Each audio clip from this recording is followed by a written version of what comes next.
আজিয়ে প্ৰধানমন্ত্ৰী ডাঙৰীয়া আহিব, গৃহমন্ত্ৰী ডাঙৰীয়া, ৰাষ্ট্ৰীয় সভাপতি ডাঙৰীয়া, ৰাজনাথ সিং ডাঙৰীয়া, নিৰ্মলা সীতাৰমণ ডাঙৰীয়ানীকে প্ৰমুখ কৰি তামাম ভাৰতীয় জনতা পাৰ্টীৰ সন্মানীয় জ্যেষ্ঠ নেতা, কেন্দ্ৰীয় মন্ত্ৰী, বহু ৰাজ্যৰ সন্মানীয় মুখ্যমন্ত্ৰী, উপমুখ্যমন্ত্ৰী আজি আহি পাব।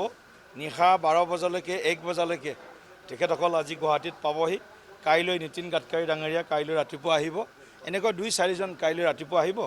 বাকী সকলোবিলাক প্ৰায় অলমোষ্ট অল মানে senior leaders of the party and chief minister, deputy chief ministers, union ministers, honourable prime minister, HM, honourable defence minister সকলো আজি আহিব।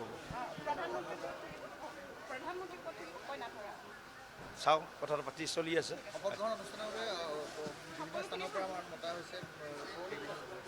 শপত গ্ৰহণ অনুষ্ঠানত আপোনালোকে জানেই বিভিন্ন ৰাজ্যৰ পৰাতো আহিবই, আৰু ইয়াত কোনো বাৰ নাই, ইয়াত কোনো বিশেষ বহুত পাছৰো ব্যৱস্থা নাই, কেৱল মাত্ৰ সীমিত সংখ্যক পাছৰ ব্যৱস্থা আছে। বাকী সকলো অপেন, সকলোৱে আহিব পাৰে, ইয়াত কোনো কাৰো বাধা নাই।